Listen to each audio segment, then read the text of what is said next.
So let's get started. As I shared, my name is Nancy Torres. I'm from Housing Court Answers. And we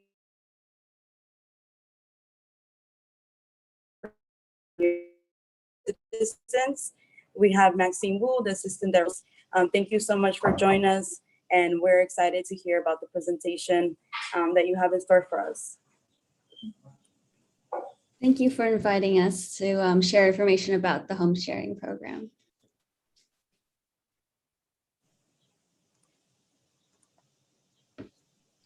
Okay, so Aneta and I are here from the home sharing program at New York Foundation for Senior Citizens. New York Foundation is located in Lower Manhattan, and it's been around since the 60s. It has over 30 programs, but we're here primarily to speak about home sharing today. Next slide, please. Okay, so what is home sharing? Home sharing is basically a free roommate matching service. It was established in 1981, so it's in its 40th year. And what we do is our social work team interviews and screens hosts who are people who have spare bedrooms in their homes, as well as guests who are individuals who are seeking affordable shared housing, sorry. And we refer them to one another to see if they would like to live together.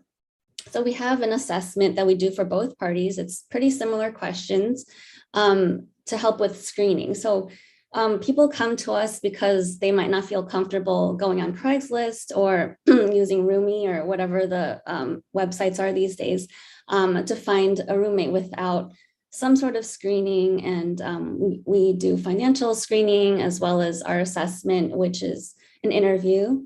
And then we have something called Quick Match, which is 32 variables that are multiple choice, but we use that system to help us narrow down compatibility in terms of preferences.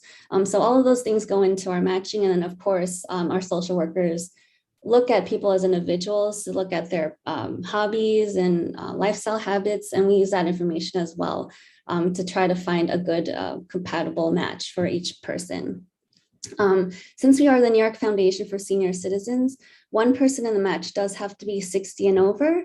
However, the other person can be 18 and over, as long as they're willing and aware that they would need to live with someone 60 and over. If someone is 60 and over and they prefer living with someone younger or older, they have that option. But if they're under 60, we would have to match them with someone 60 and over. Okay, next slide, please. Okay, so benefits of home sharing. I think it's pretty obvious with any roommate situation. Number one is financial. A lot of the hosts and guests coming to us, especially in the last 5-6 years, are coming to us for financial reasons solely. They're often retired or maybe widowed, and they don't have the extra income, another person's income, to help with maintaining their home. So they come to us to help them find a roommate to share the expenses with. So that's number one. Sometimes though, we do have occasional hosts who have a need for either companionship or just help around the house. It's pretty rare these days, but we do see it from time to time, and we call that a service exchange. That's when the host, the guest would offer some services in exchange for a slight discount, or maybe even a room completely free of charge in exchange for their services. So common things include grocery shopping, maybe light household cleaning and chores, companionship, escorting to medical appointments, grocery shopping, and things like that. I have a couple of anecdotes from previous hosts and guests who were matched together. This was before my time, but we had a host who really enjoyed going to the theater and going out to restaurants, but he didn't have any friends around anymore. So he looked specifically for a guest who would be willing to do those things with him. And he offered a huge discount on what he would have been asking for the room in exchange for that. So it was really like a lighthearted, fun kind of arrangement where the guests would just go to restaurants and theater shows with him, and he didn't have to pay, the guests didn't have to pay for, going out to the restaurants. The host was covering all of that. So that was a really great arrangement. It's not something we really see these days anymore, but it's an example of what some of the hosts might be looking for in their guests. So that also helps not only with companionship, but also relieves feelings of loneliness and isolation. Some of our hosts tend to have some medical issues. So not all of them, but some of them. So they might not be able to get out as much as they would like, and they like having someone in the home just for socialization purposes, maybe to watch television with. Another example of this is when a couple of years ago, we had a host who had home attendance during the day, but didn't feel too secure being alone at night in the home.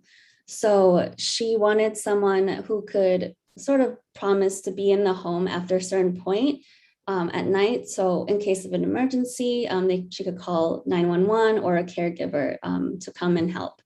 So she actually offered her bedroom for $100 in exchange for this service, and it worked out really well. Luckily, no emergencies came up during that time. So that really helps the host if they have any health conditions or if they're homebound. It really helps them maintain a sense of independence in the community.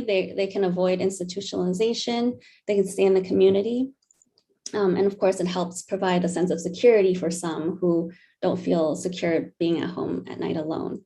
My last example is there was a sense of community that was built between a host and a guest, because this host actually came to us because she had financial problems after the 2008 crash. She lost a huge portion of her retirement savings.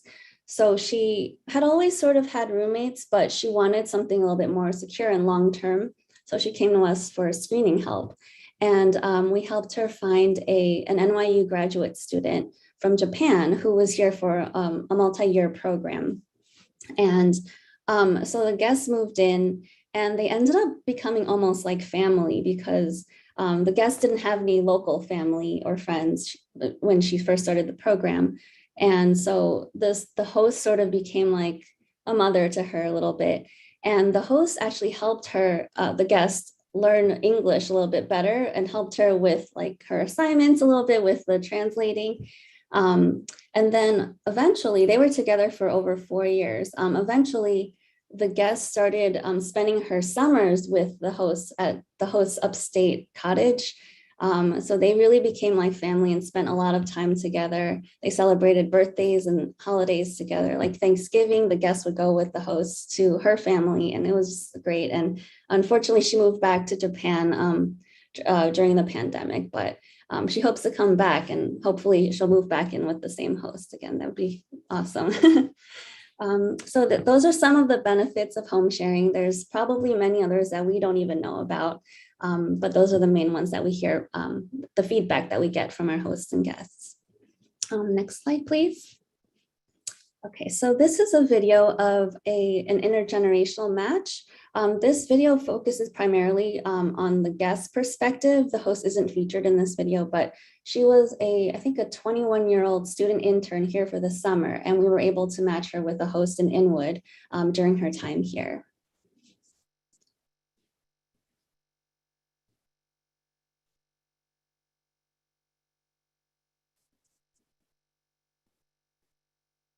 Is there a way to start the video? Yeah, and let me know if there's, you can hear the audio. Okay, thanks.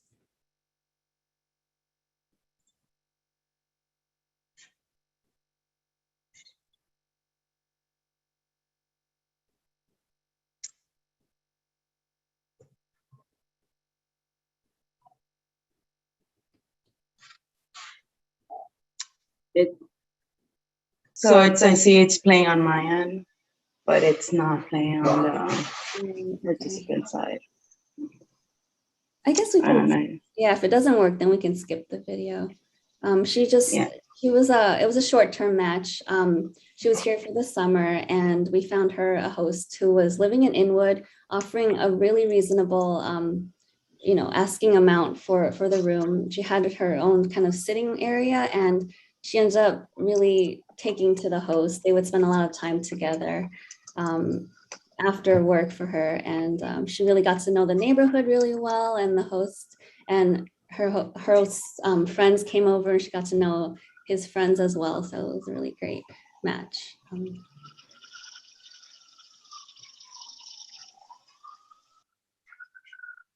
Okay, so the actual matching process, I kind of mentioned some of the process earlier with our social work screening. But basically we have the multiple choice preference questions that we ask, as well as a more in-depth assessment where we ask questions about housing history, employment history, lifestyle habits, schedules, furniture the guest would have to bring with them, or furniture that the host would be offering, pets, allergies, health issues, anything like that. So it's a pretty long questionnaire, sort of. It's usually about an hour for the whole thing. And then conducting host visits and guest assessments. So prior to the pandemic, we would go into the host's home to take a look at space for ourselves, to take pictures so we could remember what the home looked like, to explain to guests, and then, make sure that it was safe for a guest. We ask that every host has a private bedroom for the guest, just because that's what we tell our guests they can have. It would be something that has a door and a window and their own private space. So we check for all of those, that it's guest ready, that there aren't belongings still in the room that the host would need to go into the room for from time to time. Those are things that we ask the host to move out before the guest comes to the home. The guest assessment, we used to conduct those in the office. We would invite the guests into the office so we could meet them and see them and discuss all their preferences in person. Of course, during the pandemic, we've been doing everything virtually. We're pretty flexible with which video application we use, but we do need to use a video application just so we can see the guests or hosts. It's especially important for the host because we do need to still do a tour of the home and take a look and make sure that it's ready for any particular guest to move into. After the assessment, there are a few forms for the guests and the host to sign. And then once we receive those back, we can start looking for a potential match for them based on their preferences. After we look through the preferences, budget, location preference, and ultimately like personality and schedules and things like that, we refer hosts and guests to each other.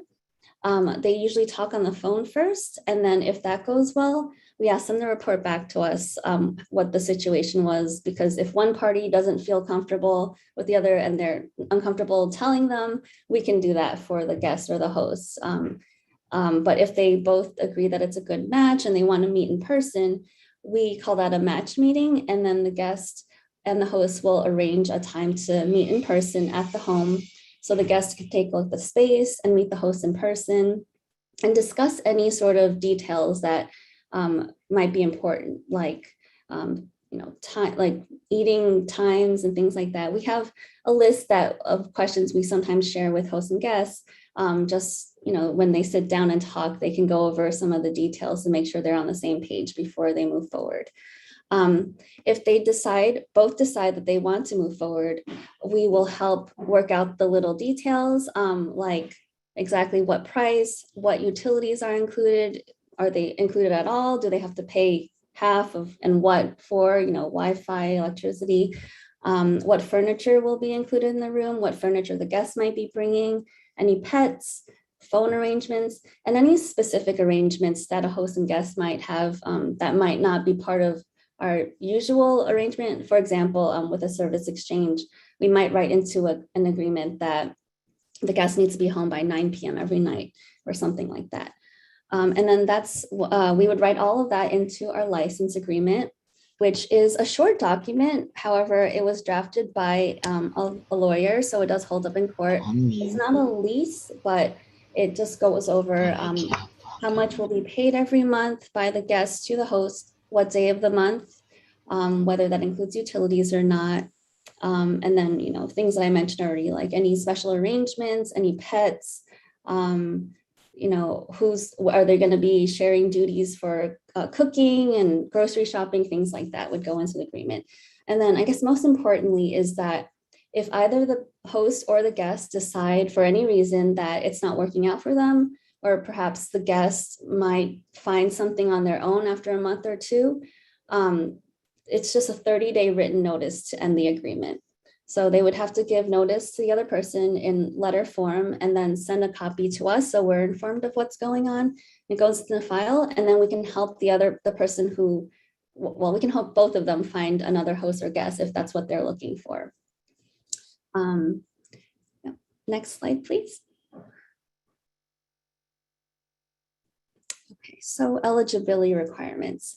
As I mentioned earlier, anyone can apply as long as they're 18 and over, and if they're under 60, they have to know, of course, and be willing to live with someone over the age of 60.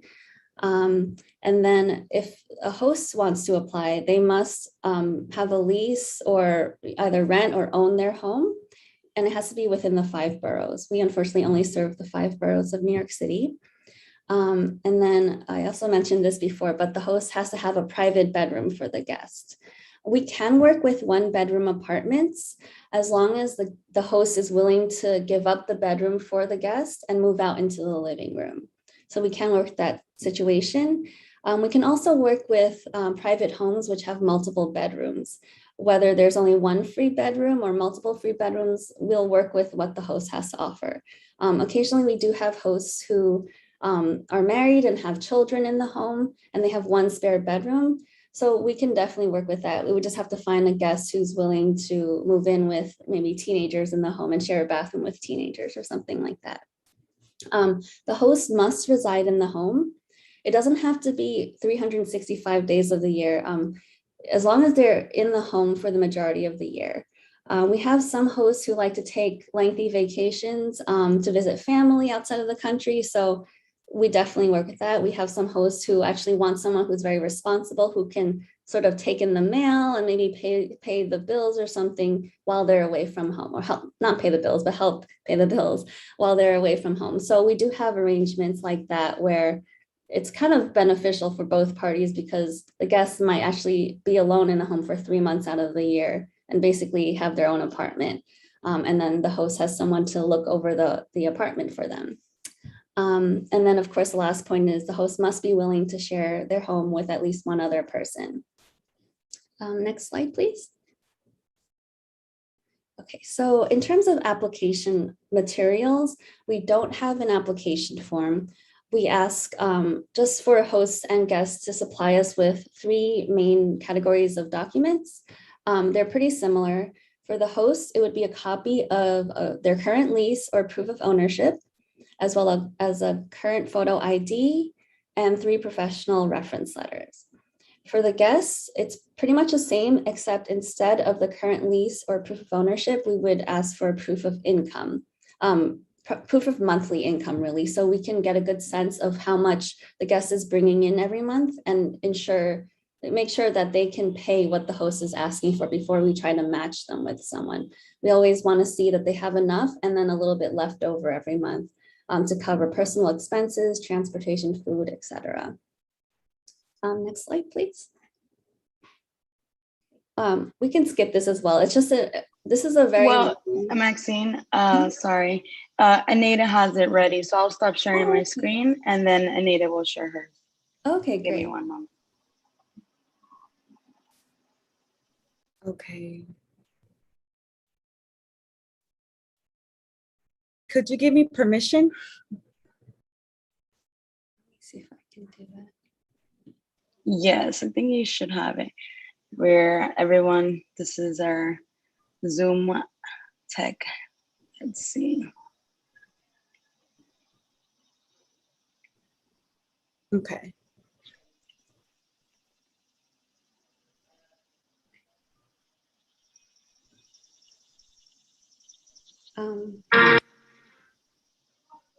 Okay, I was gonna intro it. This Okay. host and guests are actually still together to this day, and I think this segment was filmed 10 years ago. I think in 2010 or 11. They're both seniors living in Brooklyn, and it's been a successful match because they're still together 10 years later. All right, thanks.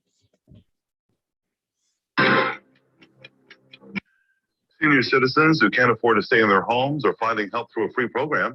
York One Cheryl Wills explains. As housing prices soar, Marcia Rosenfeld was in jeopardy of losing her sprawling 2-bedroom, 2-bath apartment in Brooklyn because she lived alone. That is until she got involved with a home sharing program that matched her with a guest who would help her pay the bills. It would have been impossible to do it. There's no way I could have stayed here without the home sharing plan. None at all. Home sharing is run by the New York Foundation for Senior Citizens, and it's celebrating its 30th year. The free citywide program has matched more than 2,000 people like Carolyn Allen, who moved into Rosenfeld's apartment about a year ago. The prices of the new apartments or condos, there's a lot of condos down there. It's outrageous, you know, and if you're on a fixed income, all right, you don't even have to be on a fixed income. You just can't, you could be working and you can't afford it. But Carolyn Allen can afford to live in this luxury building in Park Slope with her own bedroom and private bath because the program thoroughly screens both parties and there are prearranged agreements about what the guest will pay. Linda Hoffman is the president and CEO of the program. It's another affordable housing option when the housing in the city of New York, especially for seniors, is the top priority need. When there is a need, especially for seniors, to remove feelings of isolation and loneliness, to receive companionship. And as an added bonus, only one of the parties has to be over the age of 60, and it doesn't matter which one. Win-win in every sense of the word. These people do the most fantastic amount of background checks. You're not going into a real estate office and just getting a name and that's it. To learn more about the home sharing program, you can call 212-962-7559 or visit nyfsc.org. In Brooklyn, Cheryl Wills, New York One.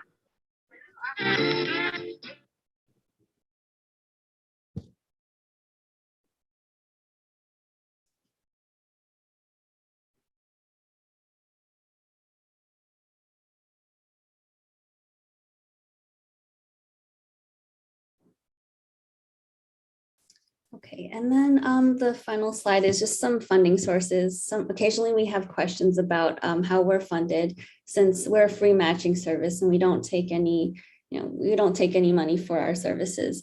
We're funded by the State Office for the Aging, Department for the Aging here in the city, state and city agencies, elected officials, and some private donors. Next slide, please. And then so this is a link to our website. On the website, under the home sharing link, I think it's the first tab. There is like a downloadable brochure, some testimonials and media, and then there are links for hosts and guests. It's an inquiry link, so if they click on it, if anyone clicks on it, we will be in contact with more information about how to apply and things like that. And our phone number and general email address are here if you have any questions you would like to contact us with. And that's it. So. Thank you, Maxine. If folks have, I know we have incoming questions, so we'll look through the chat so that we're able to answer, or Maxine will be, and then Nada will be able to answer those. Yes, so the first question I see is, does it serve only NYC or the 5 boroughs? And I can answer that. We serve across the 5 boroughs, so Manhattan, Queens, Bronx, Brooklyn, and Staten Island. The next question. Do you ever have an arrangement where the guest doesn't pay any rent? Why or why not?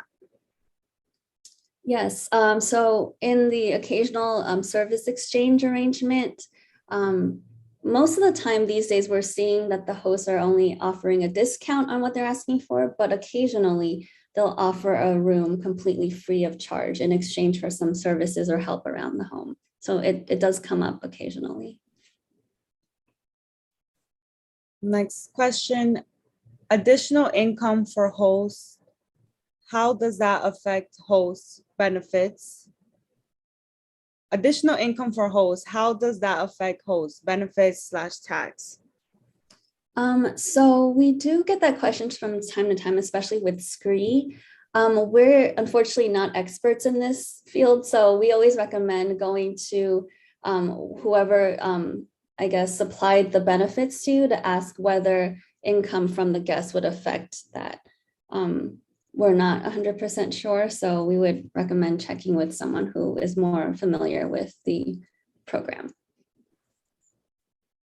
Are guests able to have friends stay over at any time, sometimes family out-of-state visits? So this is very much a case-by-case thing. Some of our hosts are very outgoing and they love having guests have their friends over, and then some of our hosts are a little bit more just introverted and maybe don't want too many people in the home. So it's really a case-by-case situation, and that's something that would be discussed prior to the move-in. That's actually one of the questions in our license agreement that we fill out, whether the guests would be able to have visitors at the home, and male visitors, because some of our older female hosts might not feel so comfortable with a lot of people coming and going, or male visitors. So we definitely ask those questions, and then the host and guests discuss that prior to the match going through. Do you confirm if the lease allows for roommates? Does the landlord / property owner, if not the host, has to be part of the agreement? So when we ask for the lease, from my understanding, by default, if you have a studio or a bedroom, one bedroom apartment, you're already allowed to have at least one roommate. So we don't check with the landlord or the property owners. We don't get involved with them, but we do ask for a copy of the lease. So we make sure that they're on the lease and they're the person who is able to have a guest move in with them. But the reason we call the guests and the host and not tenants is because we don't deal with the landlord and the property owners. And then our license agreement is called a license agreement, not a lease, for the same reason. It's month to month. It's not like time limited or anything like that. However, both parties should know that if they want to end the agreement, it would just be a 30-day notice. So it is month to month by default. What if a guest has a 24-hour home aide? So that's another arrangement that would be dependent on whether the host would be open to that, to have the guest having a 24-hour aide. We would have to ask our hosts individually. A lot of times when we interview people, they'll say no up front, but then once they talk to a guest or a host, they might change their mind, or if they really like someone, they might be more flexible. So it's always kind of case by case, but for the most part, I would say most of our hosts, unfortunately, say no when we interview them. But we have a couple who are okay with guests bringing their aides into the home. Can seniors with city rental programs such as FEPS participate in the home sharing program?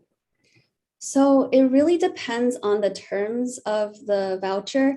From my understanding, the City FEPS voucher requires a 12-month agreement, and then possibly that the guest goes on the lease with the host. Since we don't do either of those things, something like that would be incompatible with our program, especially with our program being month to month. However, I think there's maybe one or two programs that don't require those things. And then we can definitely, anyone can actually apply to the program. It's just a matter of the payment, I suppose. And ultimately, it would be up to the host to accept the voucher or whatever rental subsidy, because they would have to sign off on it and agree to the inspections and things like that. So anyone can really apply to our program, but it's ultimately the host's decision whether they would accept it. Does legal status matter? No. What kind of program oversight is there to prevent against abuse after an older adult guest moves in? Wow, that's a really interesting question. I can't say that I've been here for 5 years with the program. can't say that we've ever had this situation come up. We do check, well, we don't do we follow up after host and guests move in together, but we're not caseworkers or case managers for them. So unless something arises, we don't usually check in regularly with our hosts and guests. If anything, we always have our phone number and emails open to our hosts and guests. If something happens and they want to report it to us, we can help with mediation and resources, referrals. Like I said, we haven't really run into the situation, but most likely we would have to look into it, discuss it with any caregivers involved, and then potentially open a case with APS or something like that. Will the rent from the roommate be paid directly to landlord? If so, will this be seen as in-kind support? So it's paid directly to the host, and then the host would take that amount and then pay it to the landlord. So we don't call it rent either, for the same reason we don't call them tenants, because we call it a monthly contribution. So I guess in a way it could be seen as in-kind support. But yeah, it's called a monthly contribution towards the household expenses of the host. And then the host generally will, if they rent, they would take that money and use it towards their own rent. I think you touched on this a little bit, but do you monitor and for how long? Right, so we'll check in after the move-in and make sure that everything went smoothly, and to let the hosts and guests know that we're here if they have any questions or need any sort of mediation or anything like that. We do, once we receive the signed license agreement, we send copies out for both parties so they have it for themselves. And then if the agreement is broken in any way, then the agreement, they can end the agreement. But we don't regularly check in with them. And if there's an issue, they can always reach out to us. And we have provided mediation in the past, either with just one party in terms of like counseling in what they might need to do to resolve an issue, or between the host and the guest, if that's something that they want to discuss any issues that might have arisen. What is the referral process to the program?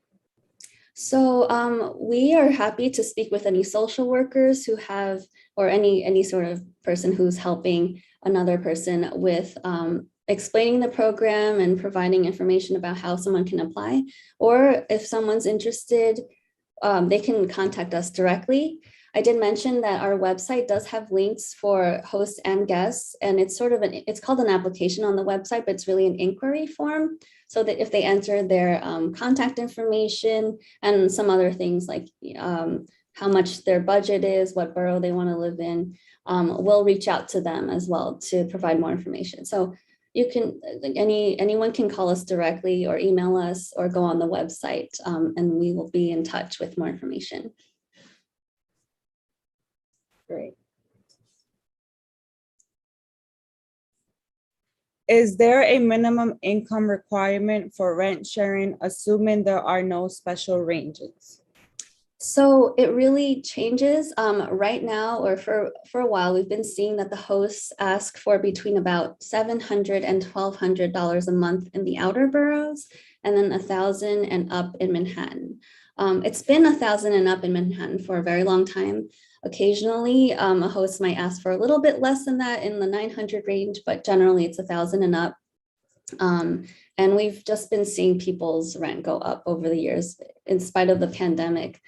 For a period there, people's rent, the rent was going down, but because our hosts were still living in their homes that they had been living in for so long, their rent hadn't changed, but people were able to get their own place for almost the same amount that our hosts were asking for. So we were running into a little bit of a challenge there, but things are picking back up again. And that's generally the range that we see.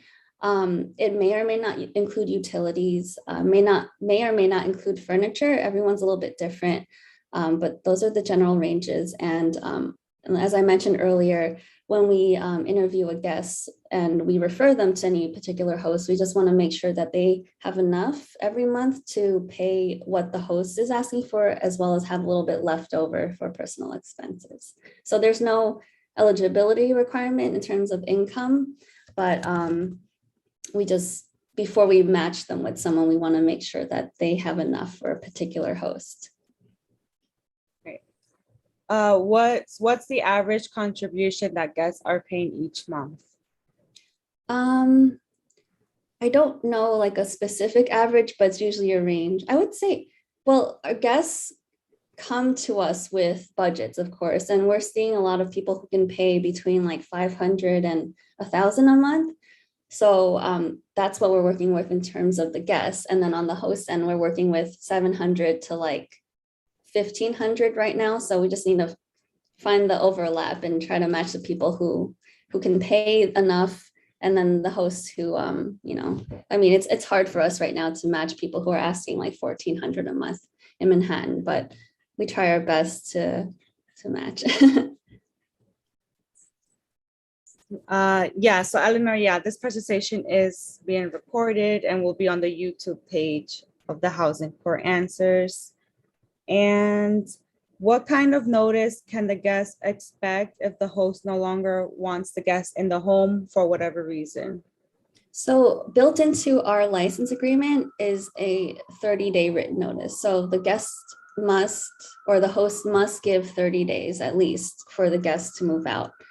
And then we can help the guest look for a new host if that's what they want.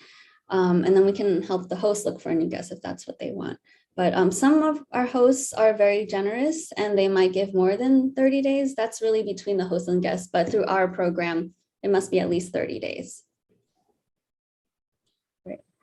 Is there any issues now during the pandemic with matching folks? Have guests or hosts shared any COVID fears? I mentioned a couple minutes ago that our hosts' rent wasn't going down because they were locked into their leases, but the general rent was coming down in the city. So people were reluctant to pay the amount that our hosts were asking for a time, but it's starting to pick up a little bit. And for a long time, we didn't really have too many guests applying because of the eviction moratorium, I think. So things are starting to pick up a little bit now. So it was a little bit slow for maybe like half a year or so. In terms of fears, for a few months at the beginning of the pandemic, like no one wanted to do anything. They didn't want any strangers in their home. They didn't want to talk to anyone. So definitely that was something that we ran into. Right now, we're seeing some guests or some hosts who are requesting people who are vaccinated. So that's not part of our assessment because our assessment was written a while ago and we don't generally ask that. But if a guest or a host offers that information, we'll take note of it. And then we always encourage hosts and guests, if that's something that's important to them, to talk about that on the phone call or during their match meeting, to see, you know, if that's something that they want the other party to have, then yeah. And then when people were doing matchmaking, of course we encourage them to wear masks or take precautions, but that's arranged really on their own time between the hosts and guests. Sometimes it's on weekends and things like that. We'll check in before and after to make sure that it occurred and to see how it went. But it's really, we're referring people to one another. So it's really based on comfort level for either party. And we highly encourage open communication between them for any needs. What protections are offered if a guest refuses to move out? So our license agreement is a legal document. It holds up in court. We would, of course, after the 30 days are up and the guest hasn't moved out, we would refer the host to legal resources, and then they can bring the document to court with them. But really from our end, we're just referring to them to legal resources for help. And yeah, that's pretty much it. Which borough has the most host seeking guests? This changes very frequently. For a time, it was Brooklyn. I think it's currently still Brooklyn, but we have quite a few in Queens, and we don't have so many in Manhattan at the moment. But this really changes very rapidly. Next week or the week after, we could get 2 or 3 new hosts who are applying in Manhattan. So yeah, right now, I think it's Brooklyn and Queens. If there is a situation where the host only speaks Spanish, does the program match with a guest based on the language, or does it not matter? So yes, we definitely take all of these things into consideration. We can definitely work with a host who speaks only Spanish. And then if they're requesting a Spanish speaking guest, then we would look for someone for them who does speak Spanish. Every preference is, of course, makes things a little bit more complicated. The more flexible someone is, the more easily we can match them, or more quickly at least we can match them. But we take everything into consideration. So yes, anyone is free to apply if they have specific needs. Who is more of the man, the host or the guest? So we're always in need of hosts. For a while, we weren't getting so many guests, but hosts, it's easier for us to match hosts just because they're offering the room, and also the guests, we have more guests, and there's always more guests than hosts. So we're always in need of hosts. And I think the guests, I guess, yeah, the answer is we always need more hosts than guests, even when guests aren't really applying. We have a backlog from, a couple years. So we can't guarantee that we can match someone right away. It usually takes at least a few weeks at the very minimum. It typically takes at least a few months. And then some people have been waiting for a long time because of maybe their preferences are very specific, or they only want like a specific area, or maybe their budget just doesn't fit what our hosts are asking for at the moment. So therefore we have people in our system from, 2 years ago who are still there. They might not be actively looking, but we'll reach out to them from time to time to see if they are interested in a particular host. So therefore we always have more guests, even if they're not new and actively searching. Yeah. So you almost basically answer, what's the average time between application and placement? Right. Yeah, it usually takes, I would say on average, at least a few months. If someone's very, very flexible, it can be a few weeks after they're interviewed, but it's usually at least a few months.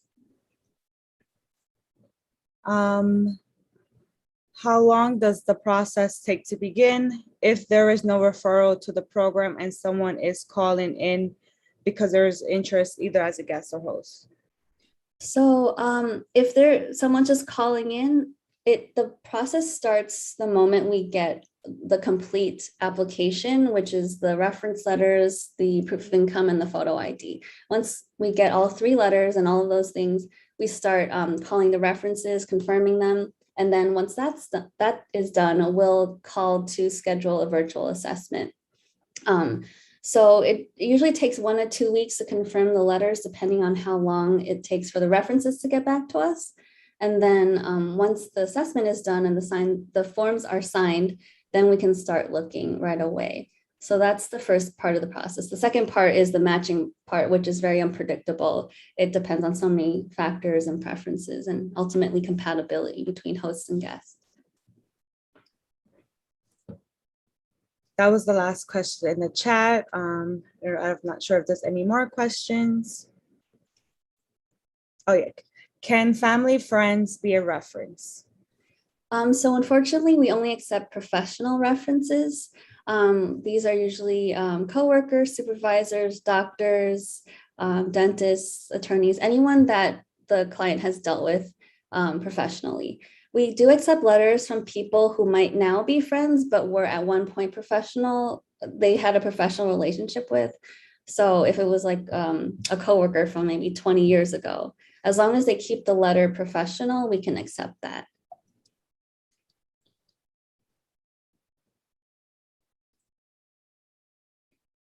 Great. Does anyone else have any questions?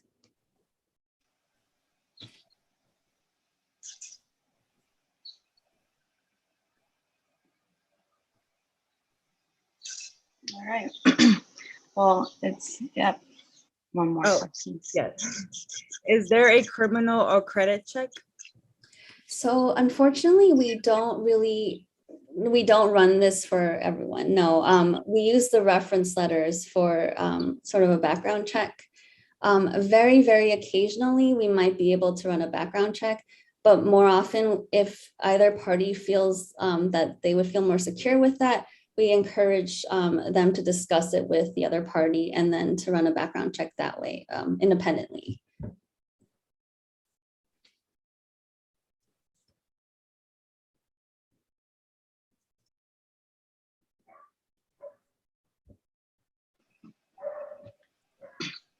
Yes, thank you. I think there's no more questions. It's a good time to wrap up. And as the last comment stated, thank you, Maxine and the Native, for all the work you're doing. Homesharing is a beautiful program to connect elders and folks who are looking for housing across New York City.